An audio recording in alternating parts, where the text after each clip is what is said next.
Bonsoir, je vous inviterai à vous asseoir. Vous savez que l'arrondissement a un projet majeur pour créer un centre de loisirs dans le quartier. Donc ce soir, c'est la soirée pour réfléchir au centre en question. Je vais inviter M. Ménard à vous souhaiter le mot de bienvenue et après, je vous expliquerai le déroulement de la soirée. Alors, merci Michel. Soyez bienvenue. Carole, j'ai vu Carole Poirier, et puis qui est la députée à l'Assemblée nationale, Éric, qui est le conseiller d'Hochelaga. Alors, écoutez, c'est un projet absolument emballant, puisque d'abord, c'est un investissement de 15 millions. Alors, dans la vie publique, on n'en fait pas toutes les semaines. Et puis, ça procède de l'idée que nous avions dit dans le mandat précédent comme équipe que nous allions faire un équipement majeur à Tétroville, puisqu'il n'y avait pas d'équipement collectif significatif. Et on s'est dit que ce mandat-ci, qui va se poursuivre évidemment jusqu'en 2019-2020, la construction, pas le mandat. Rassurez-vous, le mandat sera entrecoupé par un rendez-vous électoral, vous le savez, au mois de novembre. Mais je veux vous dire combien c'est emballant, que le montage financier a été difficile à compléter. Il y a eu toutes sortes de péripéties parce que pendant plusieurs années, on a cru que ça pouvait se faire à l'école Hochelaga, qui est une école qui ne sert plus d'école. Et pour toutes sortes de raisons là, que je ne reprends pas ici ce soir, ce scénario-là ne s'est pas réalisé et on a décidé d'aller chez nous. Ça n'a pas été unanime au conseil d'arrondissement. Nos collègues de projet n'ont pas toujours appuyé le projet dans ces différentes phases, mais je suis heureux de savoir que ce soir, vous êtes si nombreux dans les différents groupes communautaires, dans la population, parce que, dans le fond, il y a un lien à faire aussi avec le centre communautaire Hochelaga, qui est un organisme fort dans la portion sud-ouest du quartier. Et puis là, on va vraiment se donner un centre communautaire. Alors, on a des éléments de programmation, on a consulté les groupes.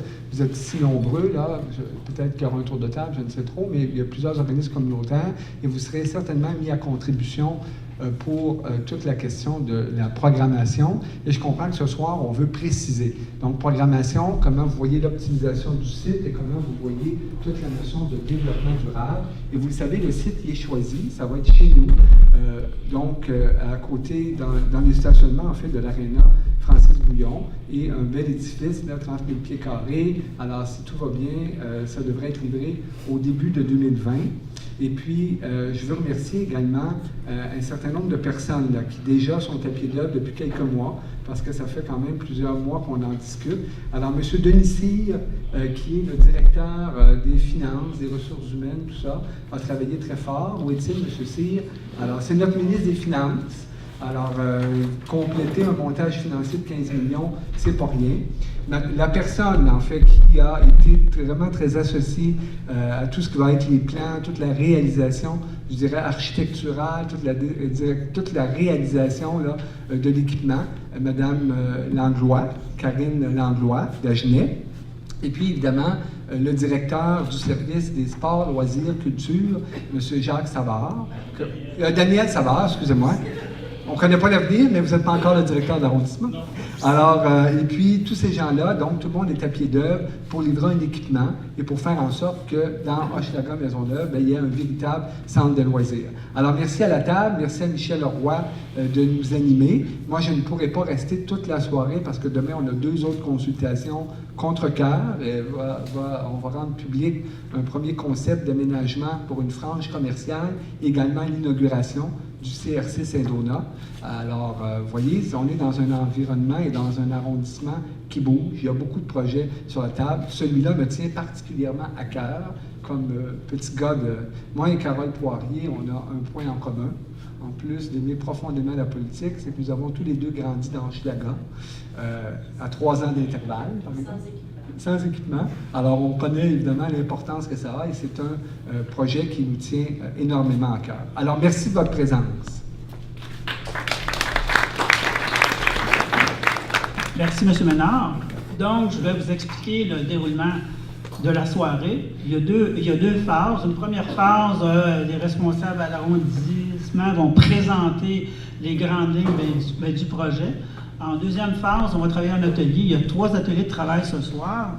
Le premier atelier, ça s'appelle « Comment optimiser l'emplacement choisi pour le futur centre des loisirs à son plein potentiel.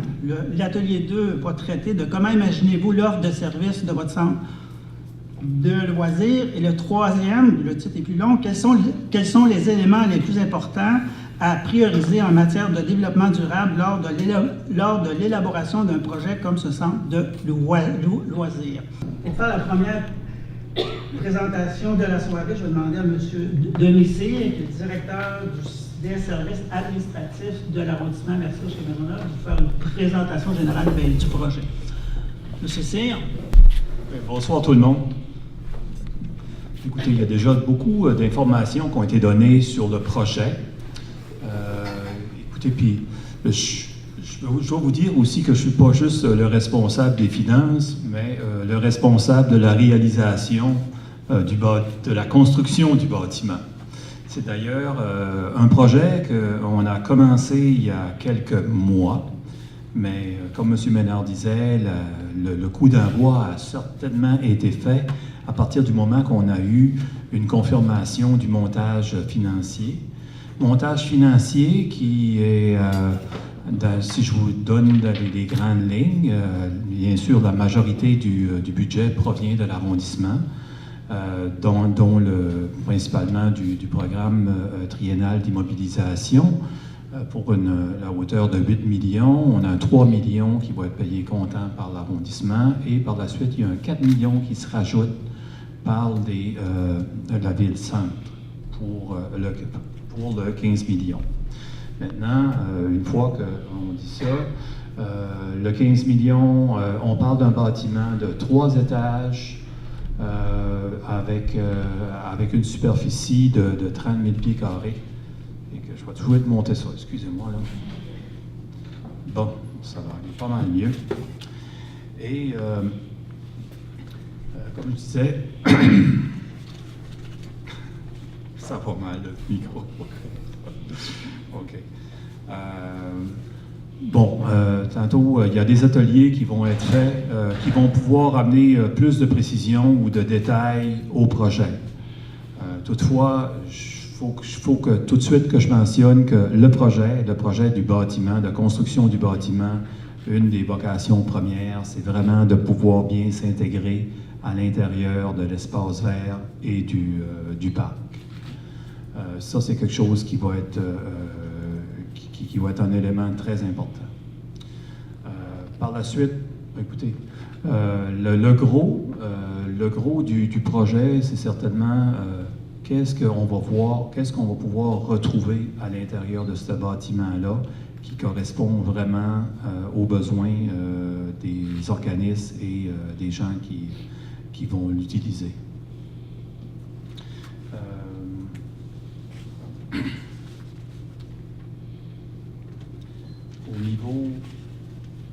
Au niveau échéancier, je voudrais juste rajouter, je sais bien que c'est prévu pour l'octroi de réalisation des travaux qui va se dérouler à l'été 2019 et la mise en service devrait avoir lieu à la fin de l'année 2020 et début de l'année 2021.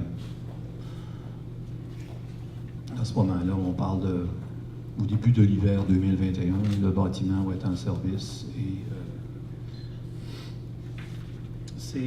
écoutez, moi je m'arrête ici parce que au niveau des ateliers, vous allez pouvoir vraiment rentrer plus en détail sur qu'est-ce qu'on veut mettre pour optimiser le bâtiment. Et ensuite de ça, suivra la programmation et au niveau du développement durable.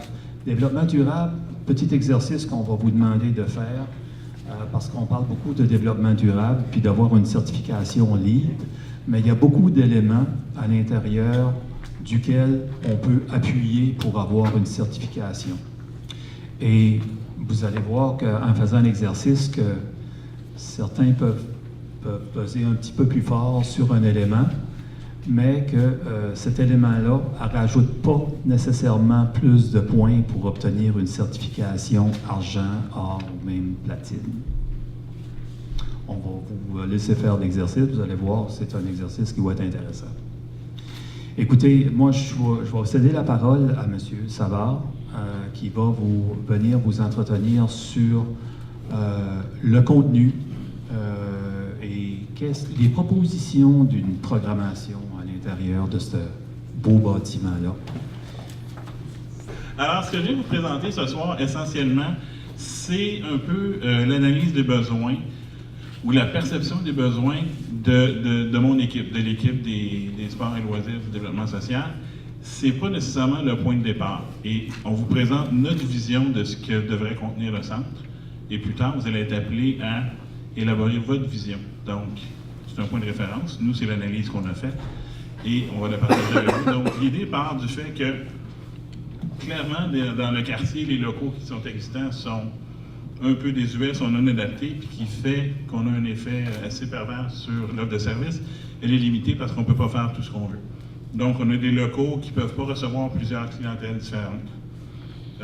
On ne peut pas offrir plusieurs activités de façon simultanée dans les espaces qui existent. C'est sûr qu'on parle surtout du CCH actuel, mais il y a d'autres locaux qui sont utilisés par d'autres organismes où on n'a pas cette possibilité-là. Et puis, on a souvent des demandes pour louer des espaces beaucoup plus grands, plus spacieux. Donc, avec tout ça, on essaye de rejoindre l'ensemble de la perception, des besoins que nous, on a perçus. Puis, il faut clairement avoir des espaces polyvalents. L'offre de service et les tendances font en sorte que les activités changent beaucoup. Il y a des choses qu'on faisait dans le loisir qui se faisaient il y a 5 ans, qui ne se font plus maintenant, puis ce qui se fait maintenant ne sera plus dans 5 ans. Donc, il faut qu'on soit capable de répondre à tous ces besoins-là.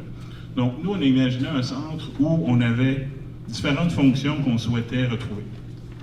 Clairement, un centre de loisirs, ça prend un espace d'accueil et d'administration. Donc, on parle un hall d'entrée, un hall d'accueil avec un café-rencontre, des vestiaires. Bien sûr, un comptoir d'accueil. Donc, effectivement, un hall d'accueil avec un café-rencontre, un café Internet, comptoir d'accueil. Il faut pouvoir accueillir les gens correctement, les diriger. Des bureaux pour les directions et puis le personnel des organismes qui sont sur place. Des salles de réunion, et ça, c'est un besoin que nous, on a identifié.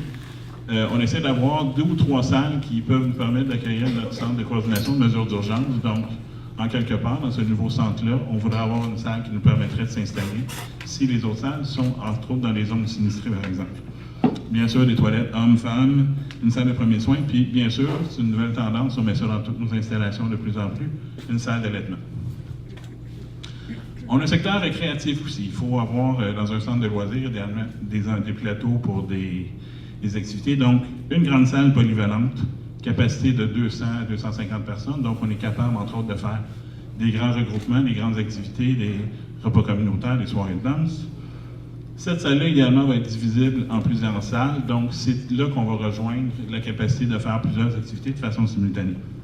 Cuisine, pour des cours, pour de la popote, pour des ateliers de cuisine collective, salle de danse, salle d'activité physique multifonctionnelle, donc pas de gymnase, mais effectivement une salle où on peut faire plein de cours de danse, des cours de Zumba, des cours de XYZ avec une surface, un plancher qui va permettre de faire beaucoup de choses sans compromettre la santé ou la qualité des activités.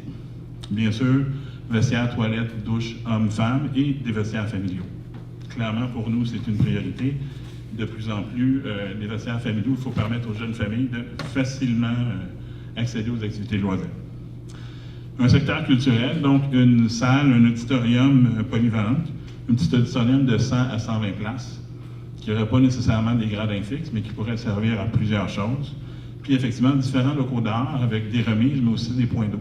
Un cours de peinture sans point d'eau dans la salle, c'est pas très pratique. Donc, vraiment, on veut penser en fonction de plusieurs activités dans les mêmes locaux. Le secteur vraiment glamour d'un centre de loisirs, le secteur support. Un système téléphonique, un local électrique, un dépôt général, ventilation, chauffage, climatisation. Là, ça devient plus excitant pour les organismes occupants, des entrepôts pour ranger le matériel. Moins excitant, mais essentiel, des gicleurs, une salle mécanique, entretien, conciergerie, une par étage. On ne charriera pas nos hydrolines puis nos chaudières d'un étage à l'autre dans les marches. Puis un espace de déchets recyclables. Donc, je vous dis, ça, c'est vraiment glamour. C'est magnifique. Ça va être les plus belles installations de ce type dans l'arrondissement. À l'extérieur, des espaces de stationnement, c'est sûr. Un débarcadère pour la clientèle à mobilité réduite. C'est clair qu'on veut un centre qui est complètement accessible, avec une accessibilité universelle. un débarcadère de marchandises, un espace de détente, un toit vert, idéalement, ou une terrasse, module de jardin pour les enfants, un jardin communautaire ou un espace jardin. Donc, on veut vraiment aussi maximiser l'utilisation de l'espace autour de notre nouveau centre. Les autres considérations, je l'ai dit, accessibilité universelle. Donc, c'est important que tout le monde y ait accès facilement, tant les familles, puis on est conscient que les jeunes mamans avec une poussette vont vivre les mêmes contraintes de déplacement que les personnes âgées qui ont une canne, une marchette ou un fauteuil roulant. Donc, quand on parle d'accessibilité universelle, c'est vraiment ce qu'on vise. Climatisation, des portes automatiques, un ascenseur et, 21e siècle oblige, du Wi-Fi. Donc, en gros, vous allez voir sur le tableau un peu les superficies pour chacune des zones. Donc, tout ce qui s'appelle secteur récréatif pour les organismes, on parle de plus ou moins, là, le plan en mètres. Non, j'ai là en pieds carrés, à peu près 1800 pieds carrés pour à peu près 3400 pieds carrés pour les organismes, les bureaux, les espaces administratifs. Les aires d'activité commune, on parle d'à peu près 8000 pieds carrés. On parle d'un secteur technique qui est commun de peu près 500 pieds carrés. Puis, effectivement, il faut penser à peu près 10 à 12 pour les espaces de dépôt, entretien et conciergerie, puis à peu près 20 pour les murs et les espaces de circulation. Donc, notre 30 000 pieds carrés, c'est à peu près ça. Nous, c'est comme ça qu'on l'a imaginé. Quand on va faire le deuxième atelier de discussion, c'est clair. Comme je vous dis, ce n'est pas le point de départ sur lequel on vous demande de retrancher ou d'ajouter des choses. C'est notre vision à nous. On va vous demander plus tard d'établir, à partir d'une feuille blanche, votre vision à vous. Merci.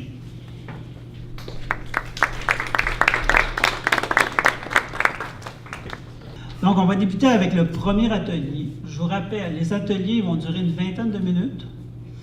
Vous avez une personne qui anime, qui va faire le secrétariat. C'est comme qu'il y a moins de tables qu'on pensait au début. Là, il va y avoir à certaines tables qu'il va y avoir une personne qui va faire le secrétariat, puis une deuxième personne qui va animer la table en question. On va commencer immédiatement. Je vous rappelle, il y a 20 minutes pour chacun des thèmes. Le café, le jus et les friandises à votre droite. Et le premier atelier qui s'appelle « Comment optimiser l'emplacement choisi pour le futur centre de loisirs à son plein potentiel ». C'est Mme Karine Dagenet-Langlois qui va faire la présentation. Et je vous rappelle, si à votre table, il y a des questions que vous aimeriez avoir des précisions, le personnel de l'arrondissement est présent, puis ils vont faire un plaisir de répondre aux questions pour qu'on puisse bonifier un peu les présentations et les propositions que vous allez mettre sur la table. Ça va? Madame Dagenet.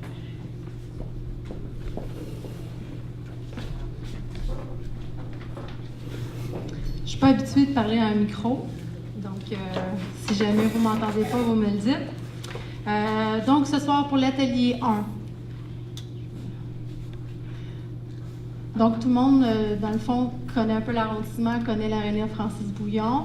On a le parc Raymond Préfontaine et finalement, au sud-ouest du parc, il y a un espace ici qui est minéralisé déjà, qui pourrait, dans le fond, qui va venir accueillir le projet.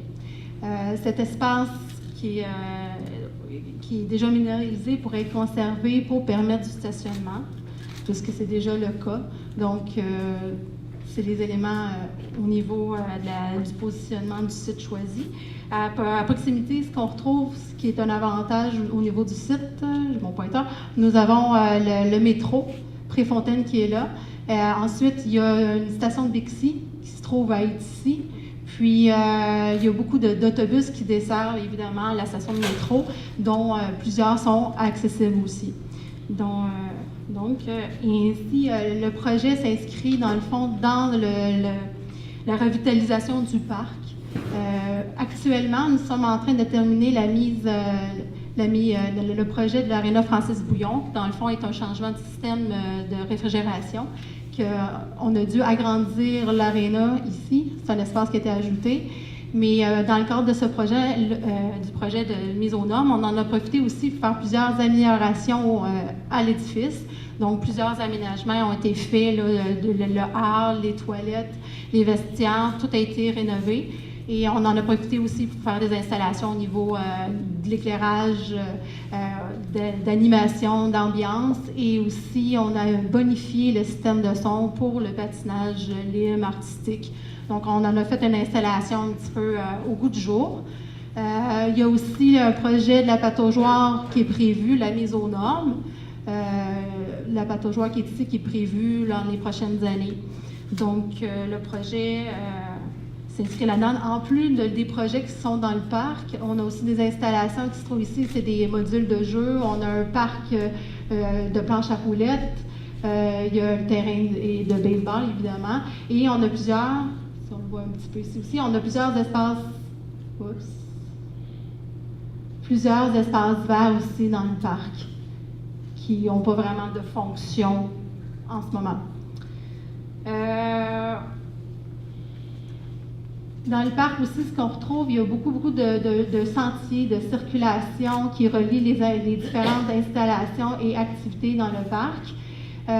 Il y a donc plusieurs parcours qu'on peut faire aussi. Là, on peut partir de la rue des Iris, s'en aller jusqu'au métro.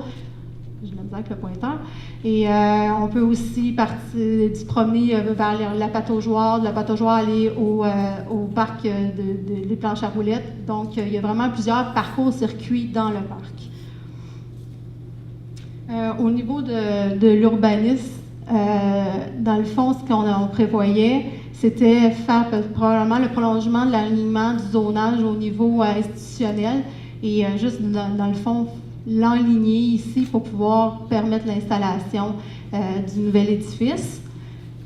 Puis, le projet pourrait être de 2 à 3 étages, 11 mètres maximum.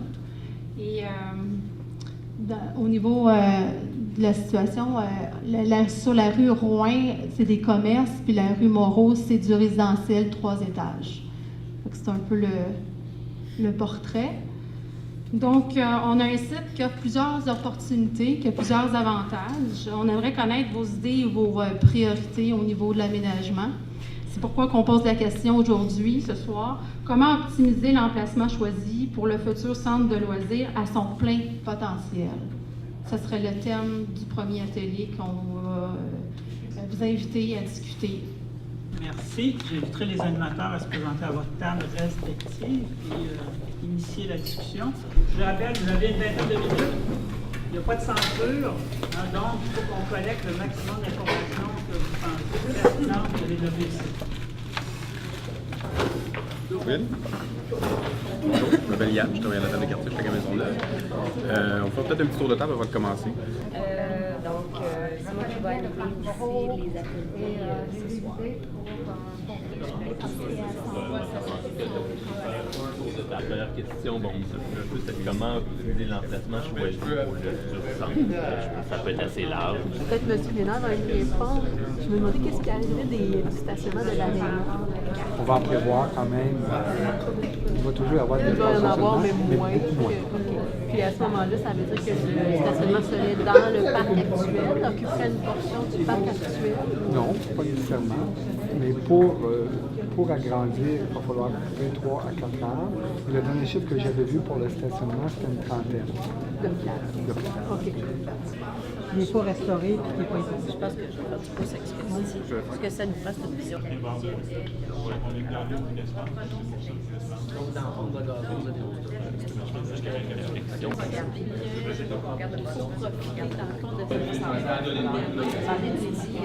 Je veux bien te parler à mon partenaire, mais mon partenaire veut me parler.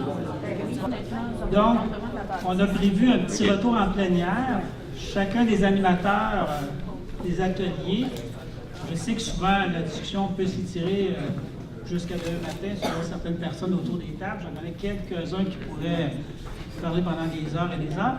Donc, on fait un résumé très, très bref des principales idées émises à votre table. Il y a un micro-volant qui va se déplacer d'une table à l'autre, puis après ça, on commencera le deuxième atelier. Fait que Chloé, pour ton premier. Oui, donc nous, l'idée qui pourrait exprimer ce qui ressortait à notre table, ce serait l'idée de cohérence. Quand on parle de cohérence, on en parle à différents niveaux. D'abord au niveau architectural, qu'il y a une cohérence avec l'espace environnant, donc un parc. Donc on pense à du verdissement, à des murs transparents, pas transparents, mais de vitres, etc. Une cohérence aussi dans les activités avec les alentours, donc les autres activités qui ont lieu à l'aréna ou au parc. Et cohérence aussi en termes de partenariat, donc peut-être avec la commission scolaire, avec l'aréna aussi, et finalement, une autre idée de cohérence avec les horaires d'autobus de la STM, parce qu'on sait que la Hochelaga et la Ontario, des fois, ne passent pas souvent, donc s'il peut y avoir aussi une cohérence pour optimiser le centre. Voilà. Merci, Chloé. Oui, donc nous, bon, on a parlé d'accessibilité beaucoup. On aime beaucoup le fait que ce soit près du métro, l'accessibilité, qu'il y ait des racks à vélo, peut-être d'instaurer des cages à vélo et tout. Mais on avait quand même un souci par rapport à l'espace de stationnement disponible. Les jeunes qui vont à la patinoire, qui utilisent la patinoire pour jouer au hockey, viennent souvent avec beaucoup de matériel, donc les gens viennent en voiture. Si on rajoute un centre qui va prendre des espaces de stationnement, puis avec une salle communautaire qui peut accueillir jusqu'à 250 personnes, donc c'est beaucoup plus de pression aussi de gens, de densité de personnes qui vont venir, qui pourraient utiliser le stationnement. Donc de s'assurer qu'il y ait de l'espace suffisamment pour les gens pour se garer. Sinon, on a parlé aussi d'avoir une ouverture sur le parc, donc d'avoir beaucoup d'espace, d'avoir une bonne adéquation entre l'intérieur et l'ouverture sur l'extérieur. On a cité l'exemple de l'espace La Fontaine, qui est un bel espace au parc La Fontaine, où la salle de réception à l'intérieur est quand même ouverte vers l'extérieur pour profiter de la verdure qui est autour, là, donc que ce soit ouvert, lumineux. Voilà. Merci.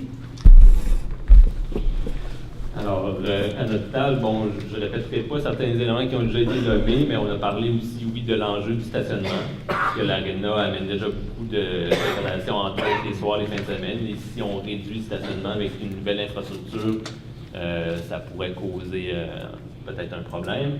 L'intégration architecturale du bâtiment avec le parc, d'en faire un lieu intéressant qui met en valeur cette nouvelle infrastructure-là, donc ça a été nommé aussi.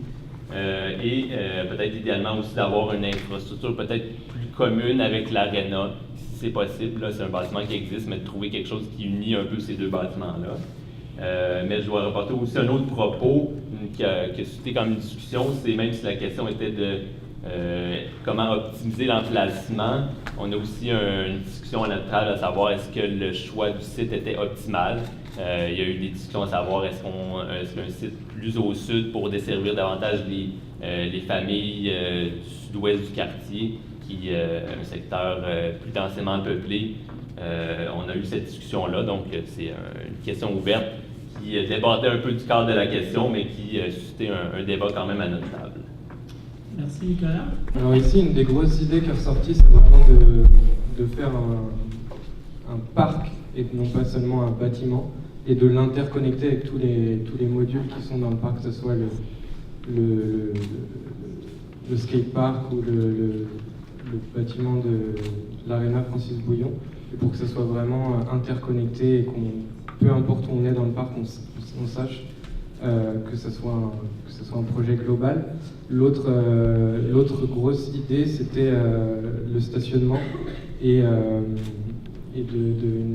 des points qui a été soulevé, de dire que quand on vient faire du hockey, on a beaucoup de matériel et qu'il faut du stationnement et pas que le bâtiment empiète là-dessus. Une autre des idées, c'était l'offre de transport. Ça a déjà été dit, mais c'est ça, que ça soit mieux relié et mieux connecté au réseau STM. Merci. Donc, ça clôt la présentation du premier atelier. On va débuter le deuxième atelier. Je m'excuse, j'avais oublié de mentionner que Mme Diane Baudet s'était jointe, commissaire scolaire s'était joint à nous un peu plus tôt dans la soirée. L'atelier 2, c'est comment imaginez-vous l'offre de service de votre centre de loisirs? Monsieur Savard? Monsieur Roy, merci. Alors, la présentation pour l'atelier 2 ne sera pas très très longue, puisque j'ai pas mal établi ce qu'on attendait de vous pour ce deuxième atelier-là dans notre première présentation. Ce qu'on vous a présenté tantôt, c'était notre vision, notre perception des besoins. Alors, c'est le temps pour vous maintenant de partir avec la feuille blanche. et d'imaginer, que ce soit en termes d'activité, que ce soit en termes d'espace, de locaux ou de quoi que ce soit, vous avez l'occasion de créer de toutes pièces votre propre centre de loisirs. Alors, c'est le défi qu'on vous donne pour les prochaines 20 minutes. Il n'y a pas, laissez aller votre imagination, il n'y a pas de limite à part 30 000 pieds carrés. C'est ça. Normalement sur 3 étages. C'est bon? Bon appétit. Donc, il faut prévoir à peu près 10 000 pieds par étage. Donc, c'est à prendre en considération dans votre planification. Si on va faire un tour, Jean-Claude m'en départ. Comme moi, personnellement, quand je vais faire un tour là, je... La Bois-de-Mer, la grande. Donc, on va passer à la présentation en plénière. On a le temps de conclure. Donc, on va commencer la plénière par une présentation de Chloé sur la table 1.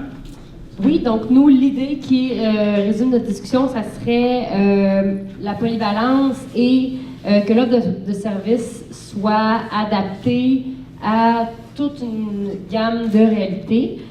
Donc, en termes d'activité, que ce soit diversifié, hein, donc autant sport, loisirs, culture, donc de coin lecture à atelier d'art, à cuisine collective, à badminton, donc ça, on était bien d'accord.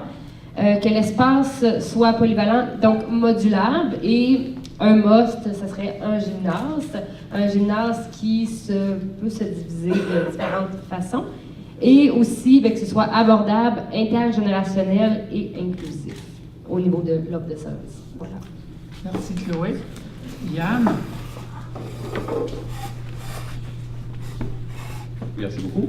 Donc, je vais essayer d'être différent de Chloé, mais la chose qui ressort et qui est une aberration pour les gens autour de la table ici, c'est que ça prend un gym. Donc, on veut un gymnase, une salle multisport, c'est beaucoup plus important aux yeux des gens qui sont ici que d'avoir des petites salles qui sont des fois un enjeu pour les groupes qui veulent l'utiliser, puis finalement, ils se ramassent à pleine capacité assez vite. Donc ça, c'est la première chose. Je vais encore copier un petit peu Chloé, mais il faut avoir un espace qui soit citoyen. Donc le souci que l'espace soit citoyen, que ça bénéficie aux gens de 0 à 100 ans, que ce soit vraiment ouvert aux gens, que les gens soient vraiment bienvenus d'y aller, que ce soit accueillant. Une idée qui est intéressante, c'est vraiment comme d'avoir le café qui soit un bel espace de médiation avec des aires de jeu pour les enfants, des aires pour les personnes plus de différents âges, qu'on puisse prendre un café, monter sur la terrasse ou aller à l'extérieur pour être capable de passer des longues périodes là, ça peut devenir un bel espace d'appropriation citoyenne. Puis finalement, peut-être un enjeu, c'est de s'assurer qu'il y ait une complémentarité de l'offre de service, donc de ne pas dédoubler avec l'offre de service des autres organismes qui sont autour pour s'assurer qu'il y ait une bonne complémentarité et que les gens se déchirent pas la chemise pour la même tarte. Voilà.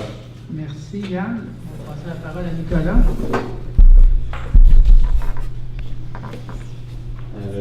Alors bon, il y a des choses qui ont été discutées ici, qui ont déjà été nommées dans les autres tables, mais un point important que je dois répéter, c'est le besoin d'un gymnase qui doit être accessible pour la population en général à toutes les heures et aussi pour les organismes de loisirs, puisque il y a beaucoup de gens qui doivent aller, entre autres, au centre Jean-Claude Malépard, qui est un petit peu plus loin dans le centre-ville, et si on veut garder les gens un peu plus près et avoir une infrastructure de proximité, ça prend cet équipement-là qui est vraiment un besoin incontournable. Sinon, bien, toute la question d'avoir une programmation vraiment multigénérationnelle qui répond aux divers besoins de la population en général, mais aussi des groupes qui ont des besoins plus spécifiques en termes de clientèle, donc que ce soit les ados, les aînés, d'avoir des espaces qui répondent à ces besoins-là spécifiquement, mais qui permettent aussi la rencontre, la cohabitation dans un même lieu. Et peut-être un élément différent qui est revenu aussi, c'est la question des cuisines. On voit qu'il y a quand même un espace cuisine qui est prévu. On souligne que c'est un élément important à mettre de l'avant, avec aussi une programmation de cours ou d'ateliers qui vise à sensibiliser à l'alimentation et à la santé en général. Donc, avoir une place importante à cette thématique-là dans le centre de loisirs.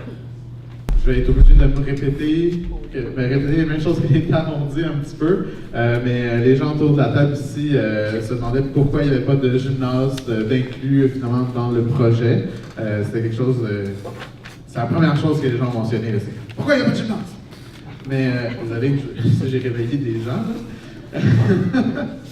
Je ne dévoilerai pas, je dirais pas toute la liste d'épiceries des choses qu'on s'est faites, mais l'idée c'est que en fait ce lieu-là, ce centre communautaire-là doit être utilisé dès son ouverture à 6h30 le matin jusqu'à 23h le soir à sa fermeture. Je donne des heures approximatives, ça pourrait être 7h.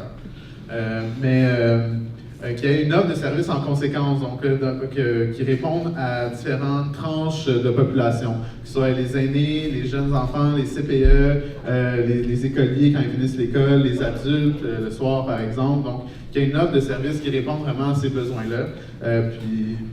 Aussi, on a parlé, il faut sortir un peu du carcan d'un centre sportif ou un centre communautaire pour des équipes sportives, puis essayer d'aller au-delà de ça. On a beaucoup parlé de l'aspect culturel aussi, qui est intéressant à travailler, du théâtre, des espaces de diffusion, des choses comme ça. C'est super intéressant là, au niveau de notre table. J'ai bien fait un bon résumé? L'escalade. On veut de l'escalade. Merci, Jérémy. Donc, on va suivre notre soirée avec le troisième atelier.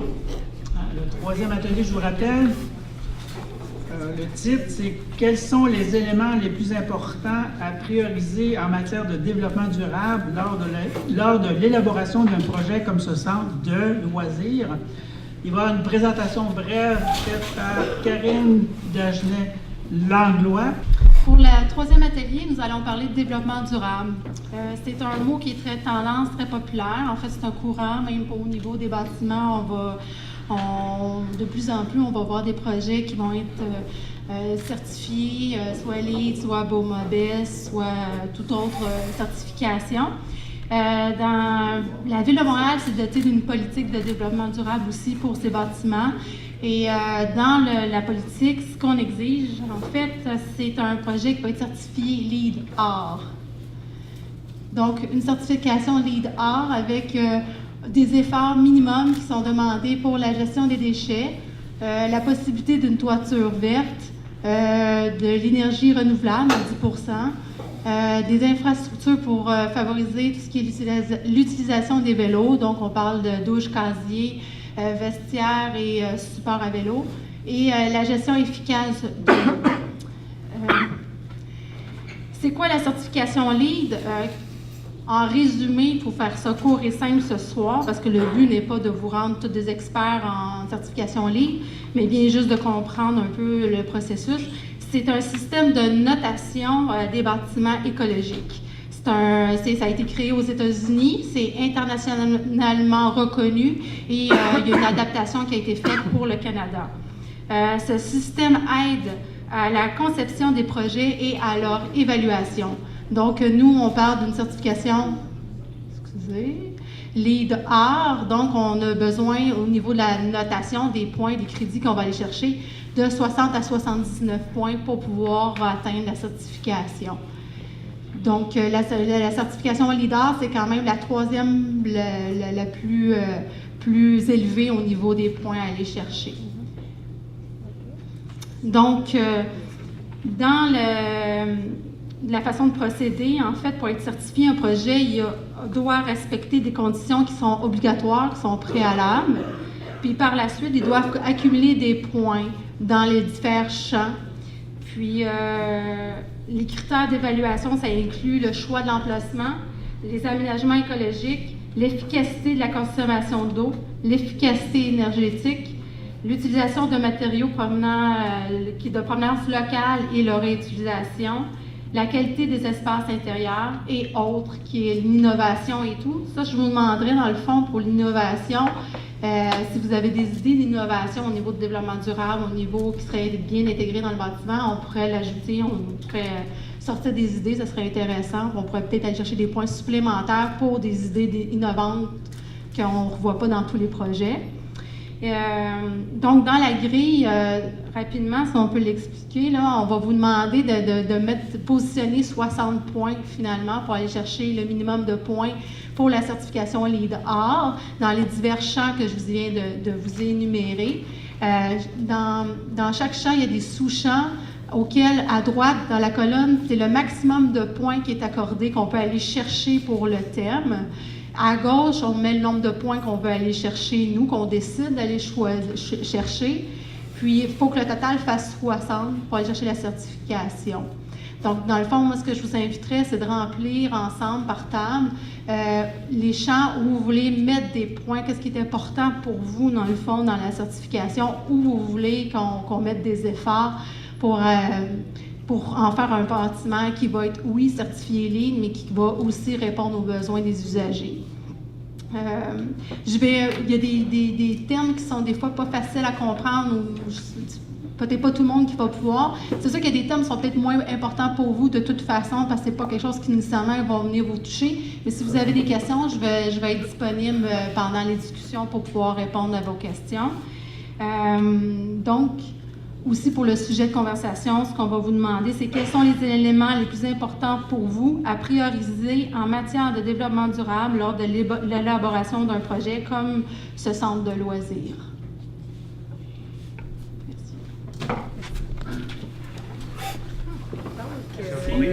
Avec les animateurs, vous êtes prêts? Est-ce que vous pouvez remettre la grille? Remettre la grille, s'il vous plaît. Le développement durable. Donc, voulez-vous qu'on commence par remplir la grille ou on lance des idées, puis après ça, on voit ce qu'il y a là-dedans qui correspond? Sécuriser. Est-ce que tout le monde a fait le tour de la question? Donc, on va débuter la plénière. Ce coup-là, on va la débuter dans l'autre sens. On va la débuter avec Maxime. On a commencé en disant que ce centre, il faudrait qu'il soit beau et innovant. Donc c'est avec un concours d'architecture, par exemple. Je vais vous dire comme ça ou alors je ne sais pas si je dois reprendre la feuille et détailler point par point là où on a mis le nombre non? Ok, très bien. Ben, je vais juste annoncer les grandes idées. L'autre idée, c'est d'avoir une navette électrique entre le nord et le sud pour répondre à la problématique de transport, comme on avait parlé tout à l'heure. Donc une navette continue entre le matin et le soir. Gérer les pompes durant la nuit et pas seulement les pompes d'eau, c'est ça, hein, durant la nuit et pas seulement pendant le jour quand il y a le rush. De recycler le frêne d'Hochelaga et d'avoir un bâtiment en bois d'Hochelaga. D'avoir un toit vert, de réutiliser l'eau grise des toilettes par exemple et l'eau de pluie et d'avoir un parc à vélo. Merci Jérémy. On va passer la parole à Nicolas. Bon, je ne pensais pas l'ensemble des éléments très techniques côté environnemental. L'élément qui ressortait le plus, qui était plus original, c'était au niveau innovation. On se disait qu'est-ce qui peut donner une couleur locale, particulière à ce site-là, qui peut être dans l'innovation. C'était plus d'impliquer les organismes d'insertion sociale du quartier, qui sont une force, qui est quand même un élément important du développement durable, c'est le développement social. Donc, pour tout ce qui est construction, exemple, mobilier intérieur, mobilier extérieur, il y a des organismes dans le quartier qui le font, donc on pourrait faire le travail par des organismes locaux, donc impliquer les gens du quartier dans la construction, dans l'aménagement de l'espace pour qu'ils se l'approprient puis donner vraiment une couleur très locale. Bon. Je pense que Anne, c'est important. Sinon, évidemment, bon, d'éléments aussi en lien avec l'agriculture urbaine, sur le toit, mais aussi autour pour en faire un espace qui peut servir, bon, qui peut être éducatif, mais aussi utile et plus beau. Puis après ça, la liste pourrait être longue, donc je vais m'arrêter là, mais aussi aller s'inspirer de sites intéressants à Montréal. Là, on a nommé la Maison du développement durable, donc il y a déjà des beaux exemples à Montréal. Aller s'inspirer de ces belles réalisations-là pour en faire un projet encore plus beau dans Hochelaga Maisonneuve. Merci. Yann? Oui, donc je vais essayer de ne pas répéter ce qui a été dit avant. On a parlé, entre autres, vous avez parlé de frein, nous on avait parlé d'avoir du bois d'ingénierie, d'essayer de sortir de la structure de béton qui est quand même très présente dans Hochelaga Maisonneuve. Donc d'avoir peut-être des matériaux plus chauds, par exemple du bois d'ingénierie, donc ça pourrait être intéressant. en lien avec un concours d'architecture qui permet aussi d'améliorer l'aspect visuel. Bon, tout ce qui était toit vert et tout, bon, je pense que c'était un peu d'office dans le projet, fait qu'on ne reviendra pas trop là-dessus, mais de s'inspirer un peu de la Maison du développement durable pour qu'il soit un mur végétalisé intérieur et extérieur, pour faire du verdissement. L'insertion sociale, on abonde dans votre sens, puis nous aussi par rapport au café, d'avoir de l'insertion sociale par rapport au service, le café qui serait à l'accueil. Et puis, au niveau énergie, peut-être d'avoir des grands espaces vitrés, plein sud, c'est juste valable parce que le sud n'est pas du bon côté du parc, mais d'avoir vraiment des aires ouvertes pour avoir du solaire passif le plus possible, peut-être d'installer des panneaux solaires sur le toit pour être capable de diminuer notre consommation d'énergie. Et voilà, le reste, ça reste plutôt standard. Merci. Chloé? Oui, donc la grande majorité des choses que vous avez dites avant moi, on les a dites également. Donc je vais peut-être axer sur ce qui n'a pas été dit. Nous, on est allé un petit peu dans les trucs basiques, là. Donc, par exemple, un bon système de compost et de recyclage, automatisation des lumières et robinets d'eau, énergie renouvelable. On sait qu'on ne connaît pas, nous, toutes les technologies et qu'il y en aura qui vont se développer dans les prochaines années. Donc, de rester à l'affût de tout ce qui sera innovant. Et on a eu aussi des petites idées innovantes, nous aussi, c'est-à-dire un stationnement souterrain et aussi ne pas perdre de vue qu'il faut travailler à l'entretien du bâtiment aussi. C'est bien beau qu'il soit super énergétique, mais si on veut le conserver longtemps, il faut bien en prendre soin. Voilà. Merci Chloé. Donc, il me reste à conclure. Avant de conclure, j'ai noté les principales préoccupations par atelier. Si je prends l'atelier 1, qui était comment optimiser l'emplacement choisi pour le futur centre de loisirs à son plein potentiel. Donc, les préoccupations qui sont ressorties. Il y a une préoccupation importante au niveau de l'architecture. On aimerait un bâtiment qui soit significatif dans le secteur. On veut que le bâtiment soit intégré en lien avec les activités qui se passent à travers le parc. Donc, il y a eu un certain rapport entre les deux. Et il y avait une préoccupation par rapport au stationnement sur le site, mais sur le stationnement en périphérie. Un nouveau centre va appeler des nouvelles voitures, des déplacements, etc. Donc, peut-être une pénurie de stationnement. Donc, c'est les 3 éléments d'information que j'ai retenus pour l'atelier 1. Pour l'atelier 2, qui était comment imaginez-vous l'offre de service de votre centre de loisirs, c'est revenu dans les 4 tables. Donc, un gymnase, c'est revenu fréquemment. On souhaite avoir une offre de service qui rejoigne une différente catégorie de population en termes d'âge, puis une offre de service qui rejoigne une diversité importante d'activités. Donc, une vaste palette d'actions et de personnes rejointes. Donc, on cherche une cohabitation harmonieuse dans un centre. On a même parlé, pour faire une maison des citoyens un petit peu, donc une complémentarité des activités qui permettrait aux gens qui éventuellement pourraient avoir un sentiment d'appartenance au centre en question. Donc, on veut valoriser dans le bâtiment, dans certaines pièces, le vivre ensemble dans cet espace-là. Le 3e atelier qu'on vient de finir, dans le fond, qui était sur le développement durable. Donc, si je retrouve ma feuille 3, je vais y arriver, inquiétez-vous pas. Je n'ai pas cité. Donc, ce que je retiens, l'achat local, donc pour le mobilier, engager les entreprises d'insertion locale, ça crée un peu d'emploi ici.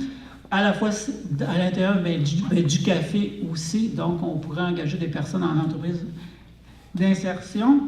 On souhaite utiliser du bois plutôt que du béton pour rendre le bâtiment un peu plus intégré à l'harmonie du parc, qui est un espace vert de façon importante. Et après ça, le toit vert, les navettes électriques, gérer les pompes d'eau, etc., de façon à ce qu'on puisse optimiser le site en ayant une empreinte écologique le plus faible possible.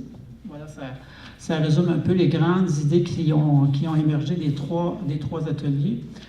Donc, il me reste, au nom de l'arrondissement, merci au Chagrin-Maisonneuve et de M. le maire de vous remercier de vous être déplacé ce soir, d'avoir contribué à l'atelier d'idéation pour le futur centre de loisirs au Chagrin-Maisonneuve.